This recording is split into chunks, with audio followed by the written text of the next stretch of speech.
Meus amigos, hoje vocês irão assistir uma das mais perigosas operações realizadas no estado de São Paulo, a transferência dos líderes do PCC, com imagens que nunca foram mostradas, como os criminosos reagem à presença dos policiais de rota na muralha do presídio, e mais o depoimento inédito ao diretor Elias Júnior do homem que solicitou a transferência dos líderes da facção para os presídios federais, o promotor do GAECO, que é o número 1 da lista do PCC a ser eliminado.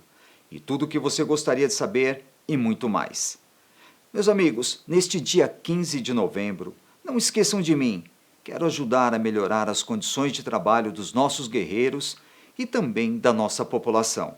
Para vereador de São Paulo, vote Diretor Elias Júnior 17300. E muito obrigado a todos.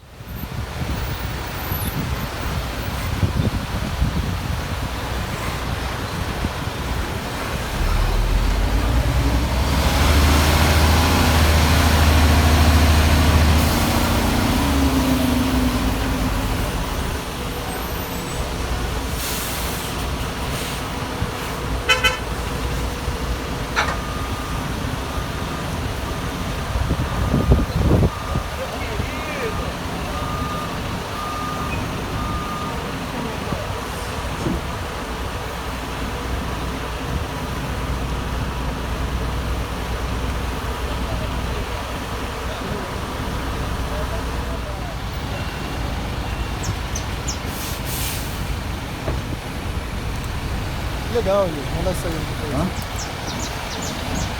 Operação de guerra, né?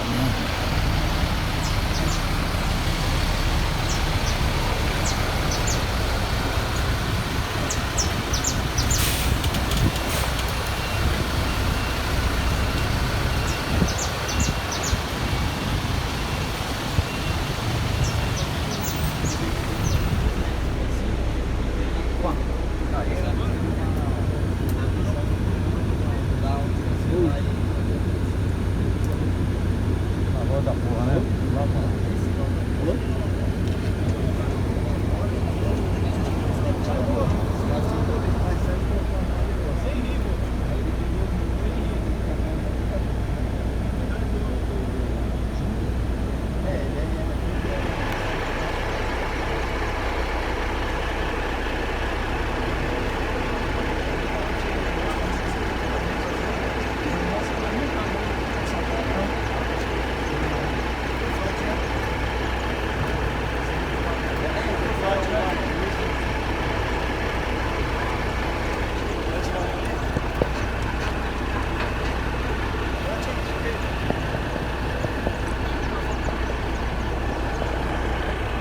Agora vocês irão ver como os policiais de rota foram recepcionados pelos criminosos que estavam presos na P2, onde os líderes da facção criminosa cumpriam pena.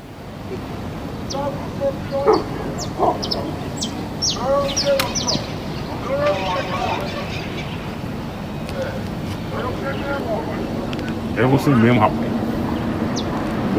Além de tudo é caipira.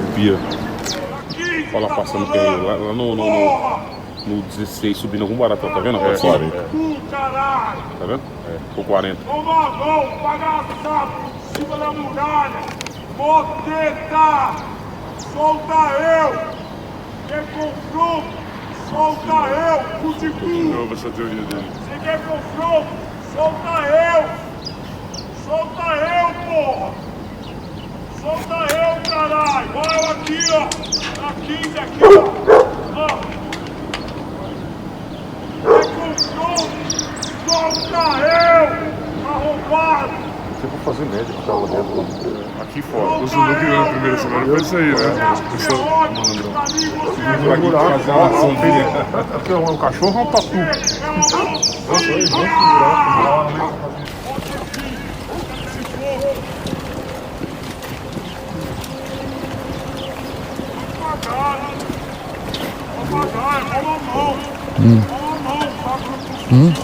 Tem como levantar pra fora ou tem que ficar nessa altura? Dá pra sim. Levanta. Olha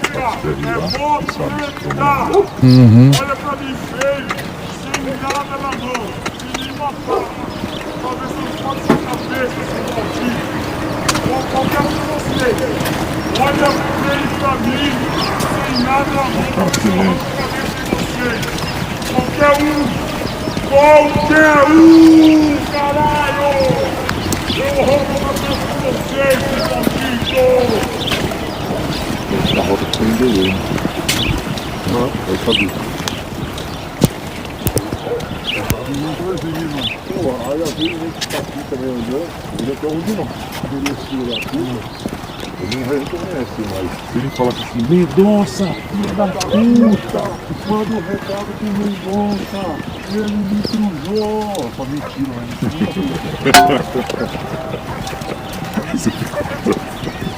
Mendonça nunca fez isso, mentiroso.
Espalador de pica. Espalador de pica.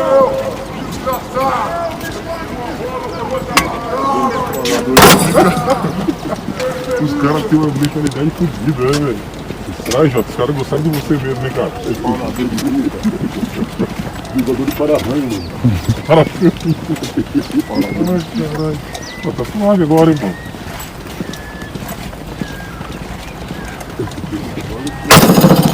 Agora aqui é desgraceira, mano.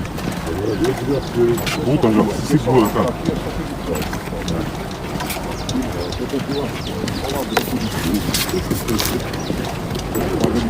Mas é que eu nunca estudou pra ele.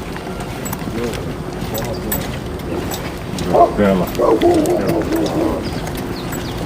Moral, hein? Que favela do caralho esse bagulho, mano. É tela, caralho. Tela.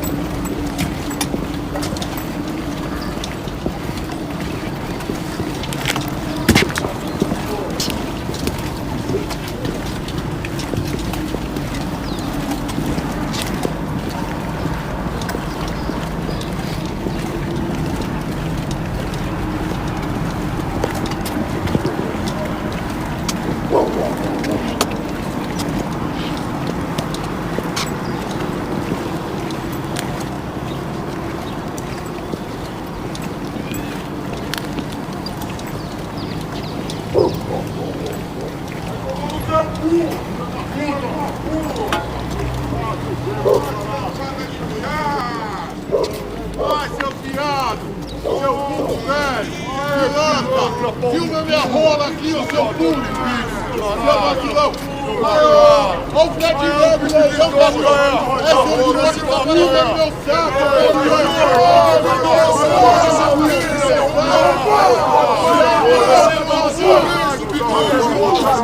Morreu na estrada!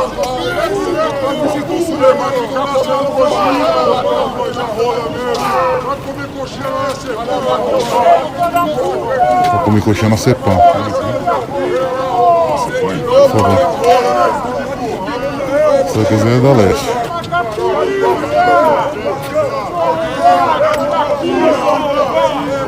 Esse telefone no seu cu, filha da puta! Seu cu, esse telefone é esse, arrombado! Tô achando que eu bebi esse telefone! Esse telefone é esse! Outra eu, seu filho! Vai tomar no cu, seu filho da puta! Vai, sua nacional! Vai no enterro lá! moral, seu cuzão, seu filho da puta. Quero ver no asfalto. Eu quero ver no asfalto. Seus comédios do caralho. Seu filho da puta. Vai, seus bichos do caralho. Sistema do Bolsonaro. Vai tomar no seu cu. Aê, eu vou arrancar seu bigode na placa, viu? Aê, seu bigode eu vou arrancar na placa, viu? Aê, eu vou arrancar seu bigode na placa, viu, seu cuzão? Seus arrombados, seus bichos do caralho. Filha um no fundo desse mundo, seus arrombados. Vai, meu vacilão. O que é? Seus bichos. O que é, cuzão? Tira a orelha da boca, é, vacilão. Filha da puta. Vai, bigode da faca, ô. Vai tomar no teu cu. Vai esse bigode safado da faca. É o lucro do dedo, aê, seu arrombado.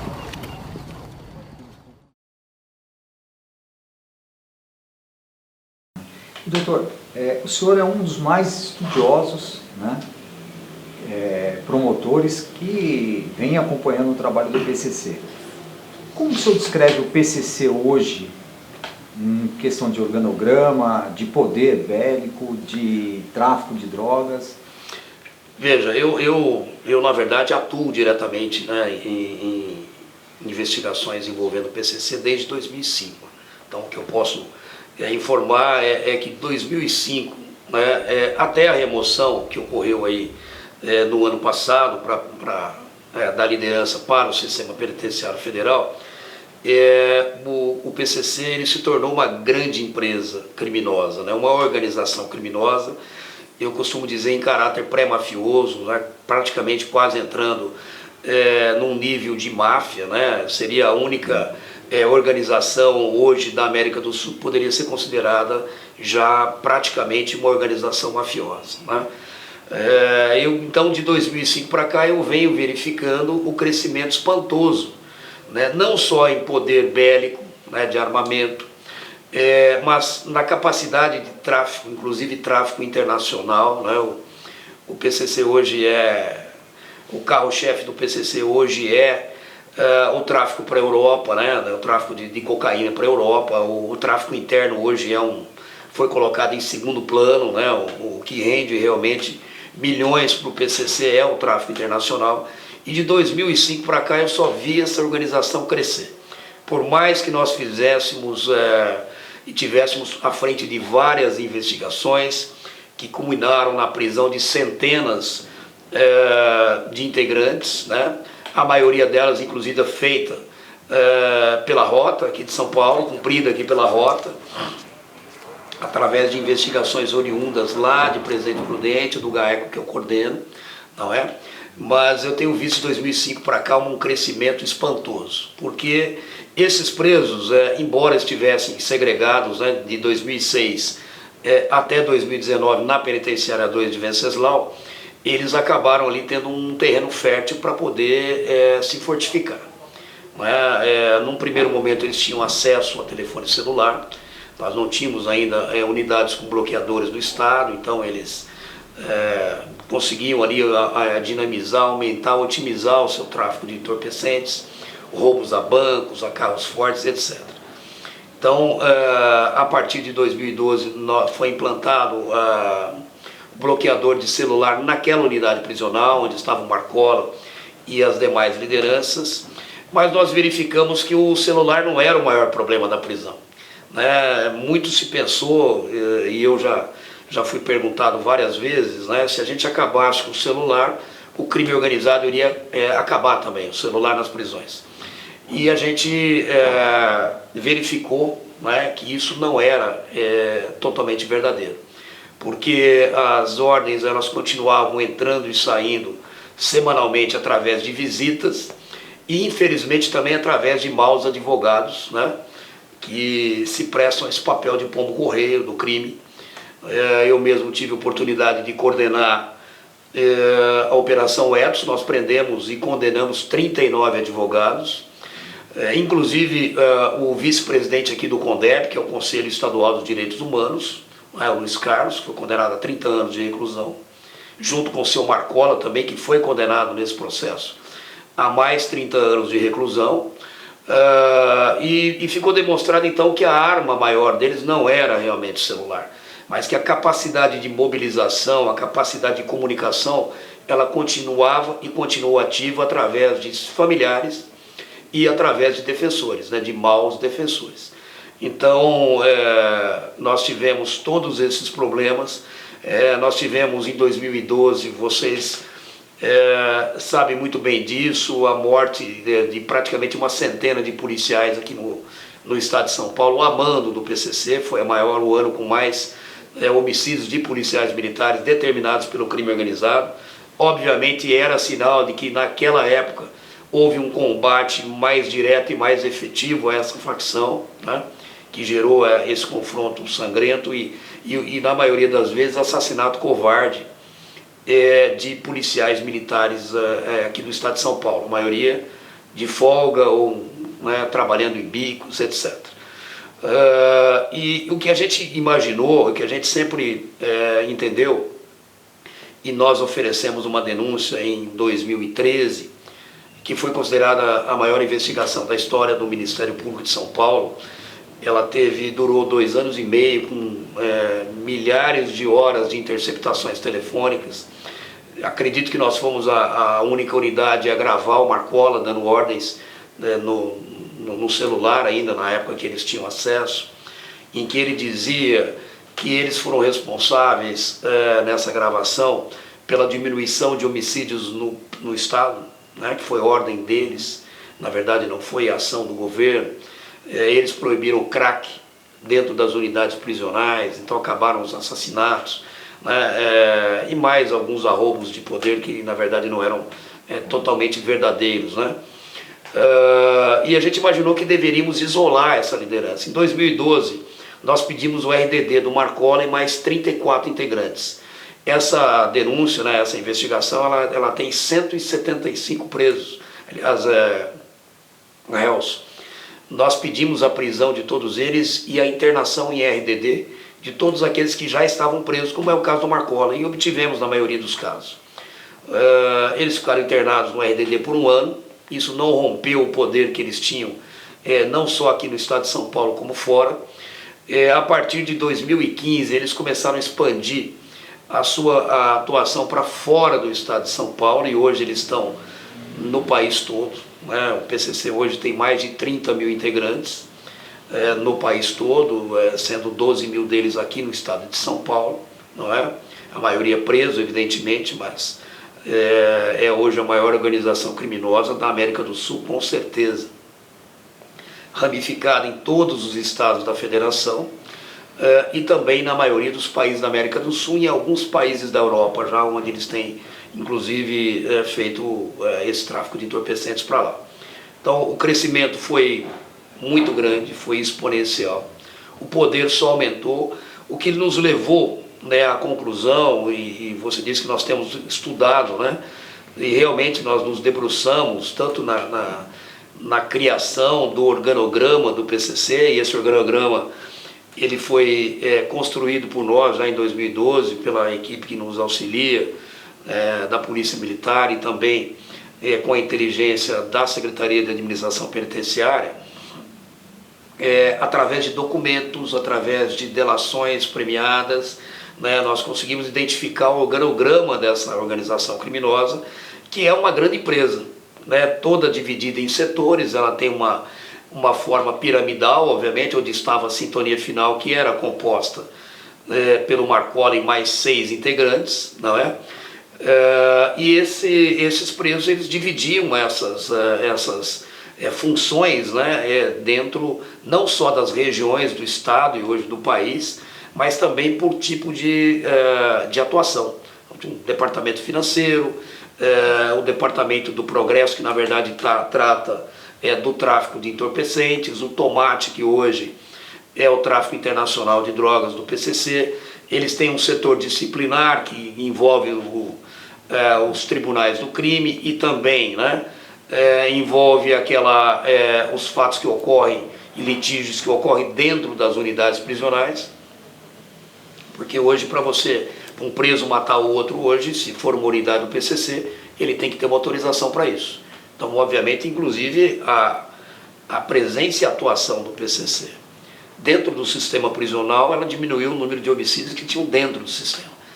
Isso não é uma coisa boa necessariamente, porque hoje acaba que a hora que os portões são fechados, né, e que as luzes são apagadas, o que reina lá é a lei do PCC. Então, para se matar hoje um interno dentro de uma prisão que é dominada pelo PCC, tem que ter autorização deles, para que se faça isso num pequeno julgamento, né, que na verdade nada mais é do que um justiçamento, não é?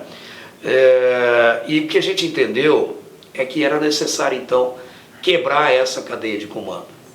E para quebrar a cadeia de comando, nós tínhamos que tirar esses presos aqui do estado de São Paulo e afastá-los dos seus comandados, tanto em liberdade como aqueles que estão no sistema prisional. Porque a maioria deles já teve 4, 5 vezes internado no RDD e só aumentaram o seu poder.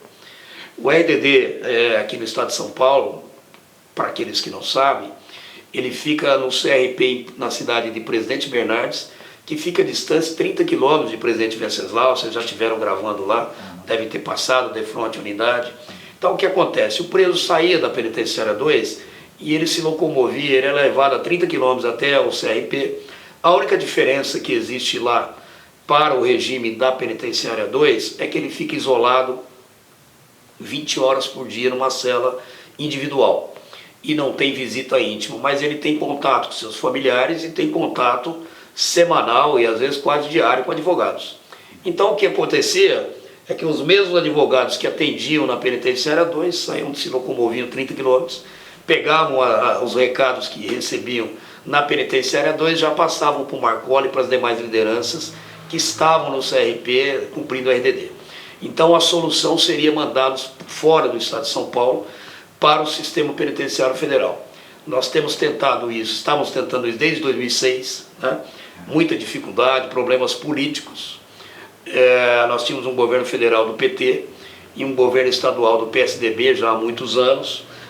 Então o governo estadual não admitia mandar presos de São Paulo para o sistema federal, porque acabava que o governo federal também utilizava isso politicamente. Houve uma situação que houve até uma discussão muito áspera do ministro José Eduardo Cardoso com o então secretário Ferreira Pinto, porque o governo federal oferecia vagas para São Paulo como se São Paulo não pudesse cuidar dos seus presos. Na verdade, as unidades prisionais mais seguras e aparelhadas do país estão aqui em São Paulo, mas o problema era o isolamento regional. O preso, na verdade, ele estava próximo dos seus comandados, né, na sua zona de conforto. Então nós vimos tentando desde 2006 essas remoções e o Estado sempre opinando contra, né? O primeiro preso que nós conseguimos mandar para o sistema federal foi Piauí, inclusive envolvido num plano de assassinato de policial aqui da Cavalaria. Depois conseguimos mandar o Roberto Soriano para lá, o Abel Pacheco de Andrade, o Andinho, né? Foi inclusive pedido meu. E agora, no final de 2018, com o plano de fuga, de resgate, que foi descoberto pela inteligência da SAP com policiais da minha equipe em Presidente Prudente, policiais militares, então a gente começou a trabalhar nesse processo de remoção da liderança para o sistema penitenciário federal. Nós tivemos aqui em 2018, conversando com os secretários, né, de governo, o Dr. Orival Gomes, o Dr. Mágino Barbosa, secretário da Administração Penitenciária e da Secretaria de Segurança Pública, porque era uma mega operação, né, envolvia aí uma remoção de lideranças e, obviamente, nós tínhamos receio que pudesse ocorrer como ocorreu em 2006. Né? Então nós trabalhamos desde a descoberta do plano, num planejamento muito forte de inteligência, né, para que a gente evitasse qualquer problema para o estado de São Paulo, seja dentro do sistema prisional, seja nas ruas, né, como ocorreu em 2006 com os ataques. E nós iniciamos essas tratativas com os secretários de Estado na época. Isso foi algumas semanas que antecederam o primeiro turno das eleições. Isso foi um problema político muito grande, porque o resgate poderia ocorrer no dia das eleições, em que você tem praticamente toda a polícia militar empenhada em dar segurança para as eleições, resguardar os colégios eleitorais, e aí eles podiam tentar esse resgate. Então nós trouxemos essa informação aqui para os secretários e ficou definido na época que faríamos essa remoção dos presos para o sistema penitenciário federal. Mas antes a Polícia Militar enviou, obviamente, um grande efetivo de policiais para a região de Presidente Venceslau para evitar que esse resgate ocorresse. Nós chegamos a ter lá mais de 200 policiais dia, né, da tropa de choque aqui de São Paulo, enfim, um grande destacamento de policiais se deslocaram para o interior, e essa mobilização, que durou até a remoção em fevereiro, obviamente ela não podia perdurar pela vida toda. Os policiais estavam alojados, alguns em ginásios de esporte, né, dormindo mal, se alimentando mal, né, e ali de maneira provisória. E essa situação não poderia perdurar no tempo, né? Não só a questão de desguarnecer, inclusive, o policiamento aqui da região metropolitana, porque eram policiais que trabalhavam em escalas ali de 4 dias, depois teriam que ter suas folgas, né? E isso deslocou aí um contingente muito grande de policiais para aquela região.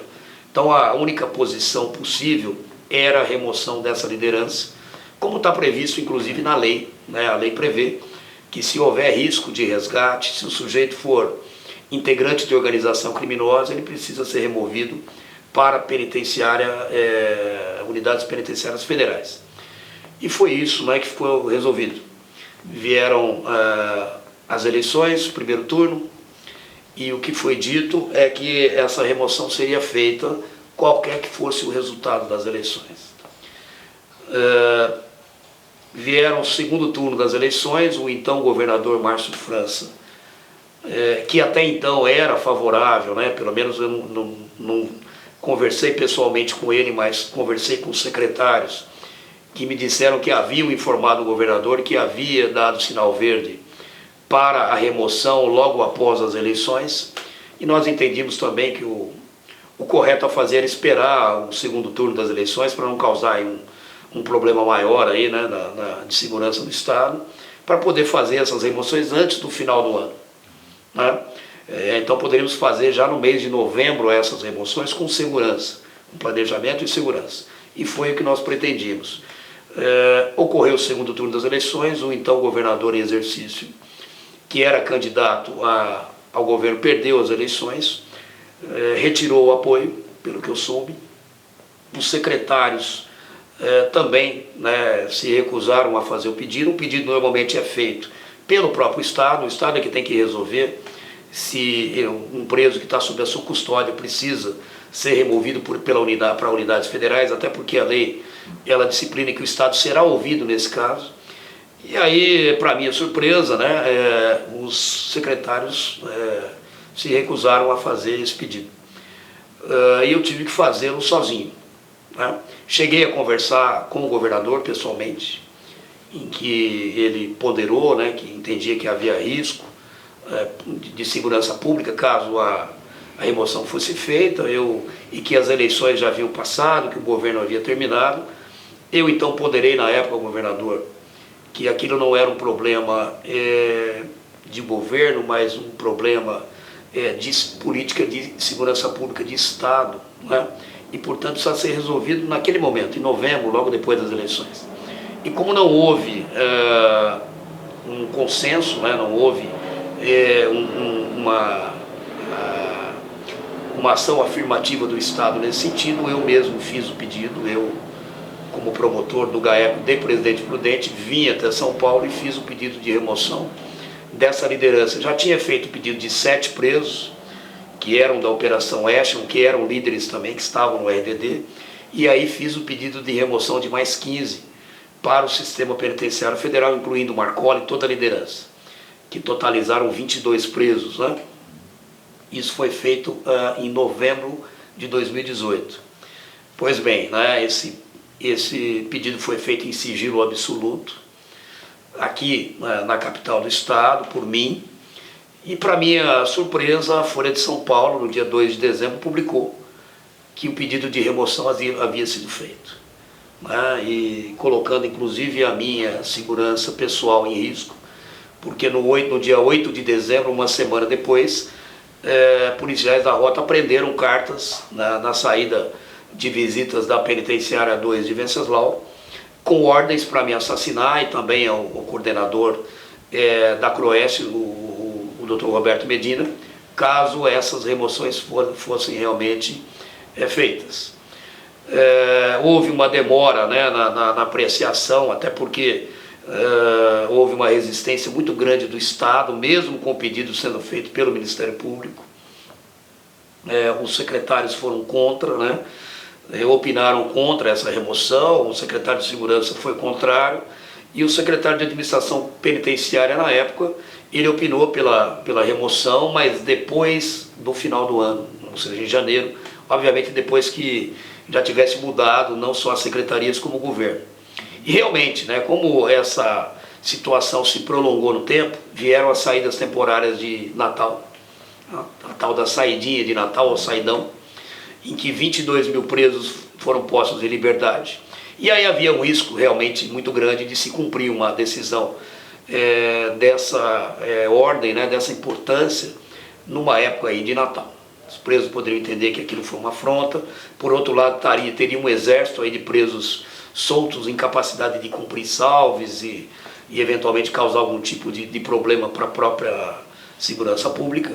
E isso acabou sendo postergado para o ano seguinte, e aí houve uma mudança de governo, veio o governo Dória, houve uma mudança no Ministério da Justiça, no governo federal, né, entrou o ministro Moro, o presidente Bolsonaro, e o presidente Bolsonaro acabou sendo submetido a uma cirurgia aqui em São Paulo. Então houve um pedido também da segurança do presidente para que esse pedido fosse adiado, né, o deferimento do pedido fosse adiado por conta da presença do presidente aqui na capital. Ele ficou, vocês se lembram, né, em 2019 ele ficou por algum tempo internado aqui na capital, e então acabou ficando para fevereiro. Então, em fevereiro, efetivamente, se conseguiu cumprir essa remoção, que, como eu disse, que era tentada desde 2006. Não houve nenhum ataque, não houve nenhuma morte, nenhuma rebelião no sistema. É bem verdade que houve um planejamento de inteligência por trás dessa operação, ao contrário do que ocorreu em 2006. Nós mapeamos todos os presos que já tinham exercido alguma função de expressão dentro do PCC, estavam espalhados aí pelo sistema prisional do Estado.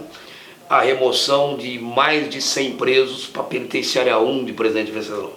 Então isso pouca gente noticiou, a imprensa acabou deixando passar batido essa informação, mas isso também levou a uma desarticulação, porque os presos que estariam espalhados aí nas 170 unidades prisionais aí praticamente do Estado, em condições de deflagrar rebeliões ou ordens de ataque, acabaram sendo isolados na penitenciária 1 de Presidente Venceslau.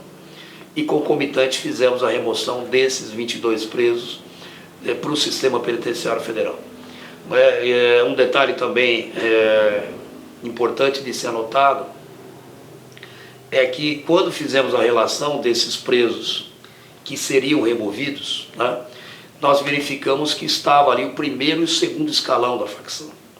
E isso para eles foi uma surpresa, né? Houve, inclusive quando os presos acabaram se encontrando na pista do aeroporto em Presidente Prudente, eles acabaram surpreendidos porque aqueles que estavam em condições de assumir as funções da sintonia final, que já haviam sido delegadas pelo Marcola e pela cúpula, também estavam ali dentro daquele grupo de 22 que foram isolados.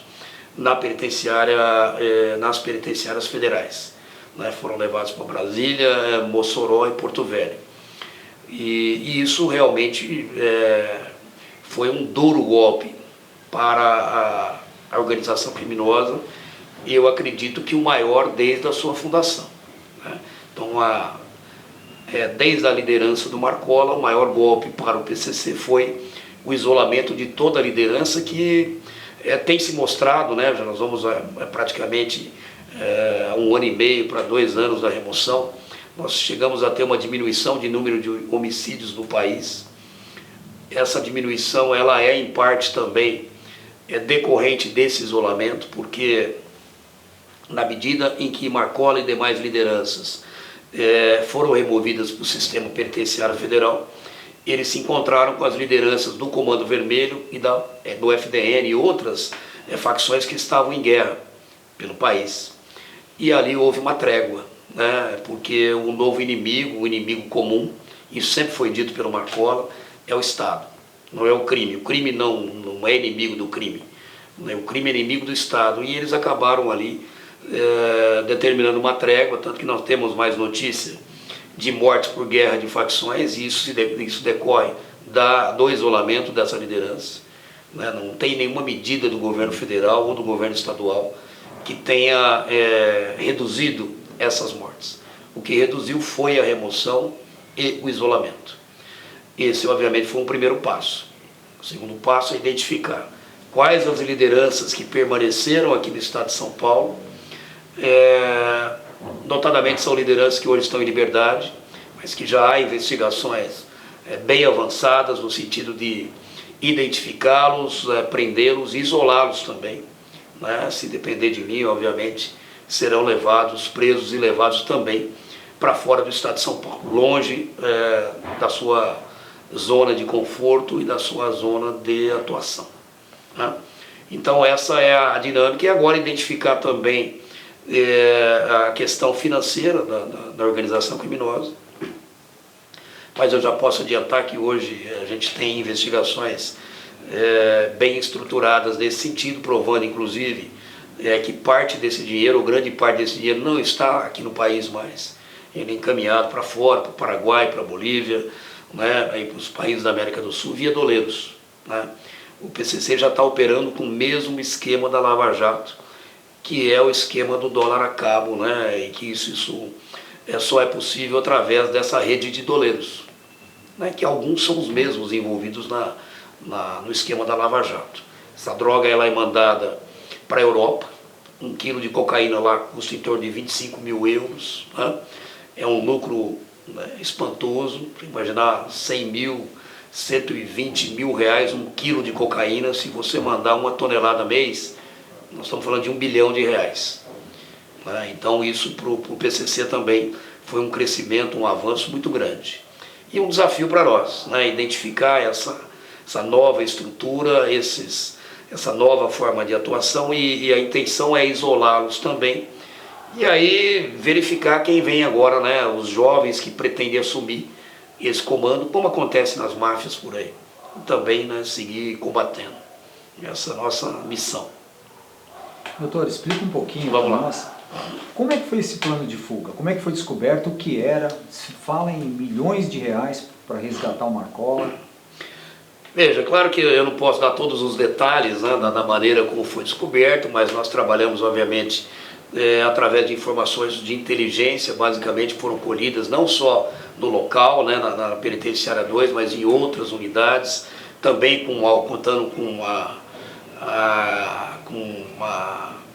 colaboração de delatores, né, do próprio PCC.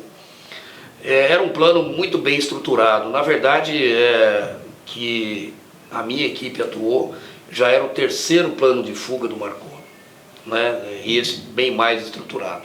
Tivemos outro também que envolveriam helicópteros, né, a imprensa já noticiou, mas eram ações aí que nós acabamos frustrando, né, eles iriam plotar, eles iriam, na verdade, sequestrar 2 pilotos, pintar o helicóptero como se fosse o Águia, e iam içar alguns líderes, né, eles iam atacar por terra e içar alguns líderes do interior do pátio, com cestas, né, que estavam acopladas no helicóptero. Esse último plano foi descoberto e ele foi desfeito. O Marcola foi condenado, como eu já mencionei anteriormente, a mais 30 anos de reclusão. É bom que se diga que o Marcola já está quase 30 anos preso, mas a cada crime que ele comete dentro do sistema prisional, então aquele prazo limite de 30 anos para cumprimento da pena, ele é interrompido, né? Então, portanto, ele teria que cumprir esse novo período. Então, a expectativa do Marcola ser posto em liberdade é zero, né? Ele tem hoje mais de 50 anos de idade e tem 330 anos de pena para cumprir. Então, obviamente, a única solução para um preso dessa periculosidade é tentar o resgate. E o Marcola hoje é um preso milionário às custas do PCC, né? O Marcola, como eu disse, era um ladrão de banco, mas ele está há praticamente 30 anos preso, há mais de 25 anos preso. E ele enriqueceu quando ele tomou o poder do PCC. Uma parte da droga que vem da Bolívia, do Peru, enfim, do Paraguai, ia a preço de custo, ou às vezes custo zero, para essa liderança. Portanto, o Marcola e os demais líderes acabaram enriquecendo, né, se tornando mega traficantes, né, de droga, grandes narcotraficantes, justamente por ter esse apoio do PCC. Então o Marcola iria financiar essa fuga. Não só o Marcola, como o Alejandro, que é o irmão do Marcola, o vulgo Marcolinha, né, o Alejandro Herbas Camacho, que também estava na penitenciária 2, que é um preso hoje também, que movimenta milhões aí no narcotráfico, que tem um esquema de lavagem de dinheiro muito bem estruturado no nordeste do país, né, onde ele inclusive acabou sendo preso. Para terem uma ideia, ele saiu da penitenciária 2, de Pacaembu, da penitenciária do semiaberto, numa saída temporária, alugou um helicóptero até a capital. Da capital ele já tinha um jatinho para levá-lo para o Ceará, para a região de Jericoacoara, onde ele tem várias propriedades e tinha até pousada lá, né? E ali ele acabou sendo preso depois. Então eram presos não só o Marcola, como o Marcolinha e outros de alto poder aquisitivo, e eles financiaram uma fuga, se fala em 80 milhões de reais, né? Porque eles não acreditavam mais que integrantes fariam esse resgate, né, a custo da própria vida, apenas por seguir aí a ideologia da organização. Eles perceberam que isso não seria mais possível. Então eles financiaram a fuga. A informação que nós tínhamos que eram 5 equipes de roubo a banco, de roubo a carro forte, né, que foram para a Bolívia fazer um treinamento, inclusive com militares, alguns que vieram da África, né, que eram militares africanos que acabaram lá desertando de lá, e são mercenários hoje a serviço do crime aí, organizado no mundo, peritos em explosivo, em armamento de grosso calibre, e que iria treinar esse pessoal de roubo a carro forte para fazer um resgate dessa liderança na penitenciária 2. Por isso que foi noticiado que teriam aí, o próprio governador chegou a falar numa entrevista, teria um exército estrangeiro, mas não era, na verdade eram ex-militares, que são mercenários, que estavam ali para treinar esses criminosos, né, esses bandos de criminosos foram pagos para isso, seriam pagos, regiamente pagos, para fazer o resgate. Como é que seria feito o resgate? Eles iriam praticamente tomar de assalto a penitenciária 2 de Venceslau. Quem conhece lá sabe que ela fica às margens de uma rodovia, da Raposo Tavares. Ela fica praticamente na divisa do estado, né, muito próximo do estado do Mato Grosso, com o estado de São Paulo, próximo também da divisa do estado do Paraná, portanto com várias rotas de fuga. Então o plano era um plano, inclusive nós tivemos acesso a esse plano. Eles pretendiam explodir a muralha com um explosivo C4, eles iriam posicionar ali veículos, caminhonetes blindadas, com dezenas de metralhadoras .50 para atirar em direção aos guardas da muralha, enquanto eles iriam explodir a muralha e tomar essa penitenciária de assalto, libertar os presos que estavam ali. Na verdade, era para libertar esses 15 presos, foi pedido a remoção, né, mais os 7 que já estavam no RDD em Bernardes, e eles iriam ali, na verdade, eles iriam entregar para os demais detentos aí pistolas e fuzis, para que cada um tomasse o seu rumo e espalhasse o caos na região. Paralelo a isso, caminhões, né, que seriam colocados na rodovia para fechar a rodovia, eles pretendiam fechar o acesso tanto do batalhão de polícia, do 42º em Venceslau, também atravessando caminhões e se postando ali atiradores para impedir que os policiais saíssem do quartel. E nós temos também em Presidente Prudente, que é a 50 quilômetros de distância, o CPI-8, que é o Comando de Policiamento do Interior, né, de onde teria a maior quantidade de policiais. Eles também iriam sitiar esse comando, como foi feito já em Araçatuba, num roubo à empresa de valores lá. Eles conseguiram fazer essa modalidade, sitiaram o Comando de Policiamento do Interior, cortaram a comunicação telefônica e de internet do comando, e iriam também, já tinha isso desenhado no plano deles, eles iriam também neutralizar as 2 aeronaves Águias que estavam lá no apoio, né, na segurança do presídio. E basicamente era isso. Então, se nós não tivéssemos um trabalho de inteligência muito forte, que fosse capaz de ter conseguido descobrir, né, esse planejamento a tempo, certamente esse plano seria realizado. Nós teríamos ali, por certo, dezenas de mortos, né, de policiais, agentes penitenciários e até além da população, né, que o presídio praticamente é encravado no município de Presidente Venceslau, muito próximo da cidade. Né, não houve outra solução, o plano era cinematográfico, se não pedir esse apoio aqui do Comando de Choque, do Comando da Polícia Militar, que mandou lá a tropa de choque, mandou rota, mandou choque, né, mandou os blindados para lá, para poder ali reforçar o perímetro do presídio, né, e impedir que essa fuga fosse realizada. E foi basicamente isso que aconteceu, embora, como eu disse, esses policiais não poderiam permanecer, né, por muitos meses naquele local. Então a única possibilidade seria a remoção desses presos para fora do estado de São Paulo, que foi o que realmente a gente conseguiu operacionalizar.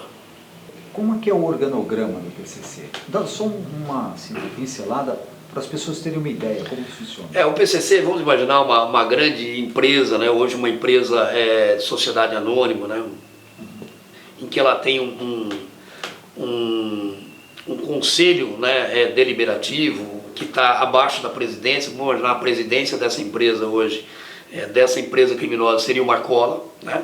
Teria um conselho deliberativo que é realmente quem opera os negócios da organização abaixo dele, que a gente chamava de sintonia final, né? Estavam todos na penitenciária 2 de Venceslau. E abaixo da sintonia final nós tínhamos então a sintonia dos estados, que eram, né, um preso que estava na P2 era responsável então por comandar praticamente o PCC fora do estado de São Paulo. Então, tanto na rua quanto em outras unidades prisionais. Nós tínhamos o setor financeiro também, que era comandado de dentro da P2, mas aí com ramificações para a rua. Nós tínhamos o setor dos gravatas, né, muito importante, que é o setor jurídico do PCC, que não existe senão para dar suporte para aqueles presos que caíram em missão do PCC, não é para assistência jurídica em geral de qualquer preso integrante do PCC, mas aqueles que foram presos em missão do PCC, e também, obviamente, né, e isso eles conseguiram fazer, para poder servir de leve trás, de pombo-correio, né, de levar as ordens da liderança para a rua e trazer esses recados para dentro das unidades prisionais. Setor disciplinar, né, um setor que trata do tráfico de entorpecente, né, que era o setor de progresso. Nós temos um setor que só cuida das penitenciárias femininas. Nós temos outro setor que só cuida dos CDPs, né? E aí, abaixo disso, né, nós tínhamos a Sintonia Geral de Rua, né? Essa Sintonia Geral de Rua, ela era subordinada a presidente Venceslau 2 antes da remoção, né? E nessa sintonia final geral de rua, então as ordens saíam da penitenciária 2 e esses integrantes, que na sua maioria são egressos, né, são presos que já tiveram, inclusive, cumprindo pena na penitenciária 2 de Venceslau e, portanto, gozam da confiança da cúpula, assumiam essa função de liderança na rua, e abaixo deles eles determinaram mais outros grupos, né? A gente vai imaginando um organograma como se fosse uma pirâmide, em que na rua nós tínhamos, por exemplo, o grupo dos 14. Né? Por que 14? Porque cada região aqui da capital, região centro, zona leste, zona sul, zona oeste, baixada, interior, enfim, eles denominaram como uma região, uma macro-região, e para cada uma dessas regiões eles colocaram 2 líderes, que deram 14, né? Eram 7 regiões, e esses líderes se tornaram o grupo dos 14, que estava abaixo da sintonia de rua. E abaixo desse grupo dos 14, cada região, por exemplo, aqui da capital do estado, vamos colocar o centro, por exemplo, ele tem um sintonia geral da região centro, ele tem um sintonia disciplinar, ele tem um financeiro e tem um responsável pelo tráfico. Então isso é replicado em cada região, e para o interior do estado isso é dividido por DDD de telefone. Então eu, por exemplo, na minha região Presidente Prudente, eu estou na região 18 ou 018, que é o código DDD da minha cidade. Campinas 019, região de Bauru 014. Para cada macro região dessa do estado, a mesma divisão. E tudo isso por quê? Porque essa composição e essa divisão de funções dificulta que a gente chegasse até a cúpula. Então, muito dificilmente, se você prender um criminoso na zona leste de São Paulo, você vai conseguir responsabilizar o Marcola, por exemplo, por um salve que ele tem na mão para matar um policial militar, por exemplo. Então, normalmente, quem era responsabilizado é o próprio criminoso que estava com aquela ordem nas mãos.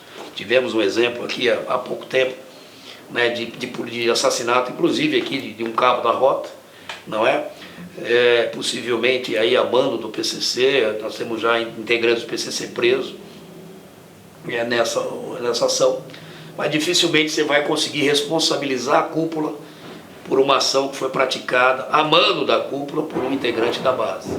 Então é por isso que eles formaram, né, essa grande empresa descentralizada, né, até certo ponto, e que a ordem vem sendo difundida por camadas. Então o Marcola fala com a sintonia final recebe dos estados, dos outros setores, não fala direto com o Marcola, e o pessoal da rua nunca vai falar direto com o Marcola, nunca falaria direto com o Marcola. Então isso levou, e por isso essas investigações elas levam anos. Então nós temos que ter um link, né, da rua para chegar até a sintonia final. E nós tivemos, né, a sorte e a persistência, né, talvez a competência, de nesses anos a gente ir se aperfeiçoando nessas investigações e ter conseguido, né, em todas elas, a responsabilização da sintonia final geral.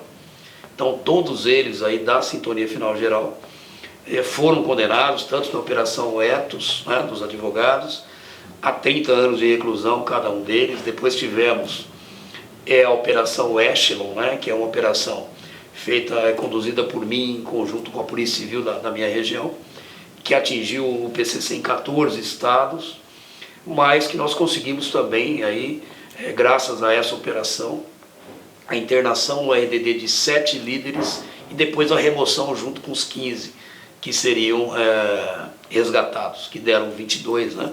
E com isso a gente deu uma quebrada nessa cadeia de comando. Então é um esquema muito complexo. Talvez se vocês visualizarem depois imagens do organograma, vocês podem entender melhor. Eu tenho hoje, inclusive, a honra, né, mandei fazer um quadro desse organograma, ele está na minha sala, atrás da minha mesa, para que eu sempre me lembre, né, dos anos de trabalho que levaram para a gente construir esse organograma.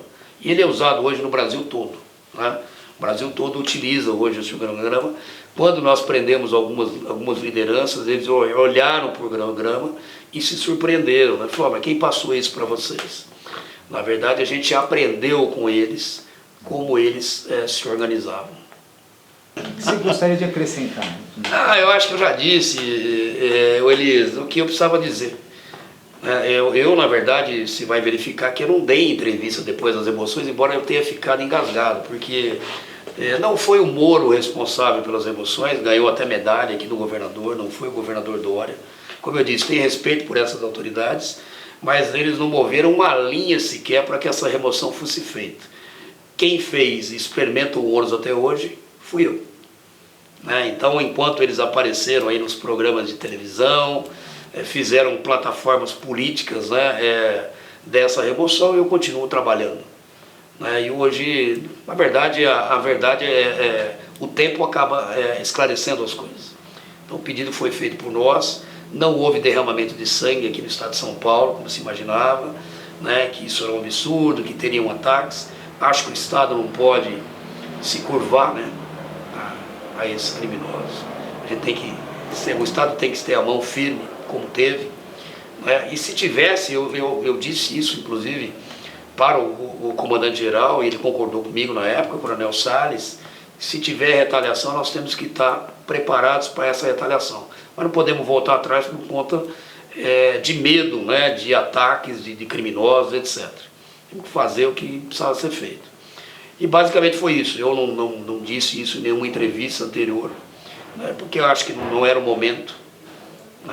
O momento era de preparar essa remoção, o momento era de trabalhar para que não houvesse problemas pós-remoção, e nós continuamos trabalhando até hoje. Tivemos aí outras operações depois dessas remoções e vamos continuar trabalhando. Agora, a verdade precisa ser restabelecida. Infelizmente, o Estado de São Paulo ele foi omisso. Eu digo Estado porque ele era representado ali pelo governador e pelos secretários. A Polícia Militar, obviamente, sempre esteve do meu lado. Aliás, a instituição que mais esteve do meu lado foi a Polícia Militar, em todo esse período, até hoje, inclusive. E eu não poderia também deixar a Polícia Militar aí numa situação de ter que ficar resguardando um presídio por meses ou por anos, porque o Estado simplesmente tinha receio de que, se houvesse a remoção, poderíamos ter algum tipo de retaliação e ataques.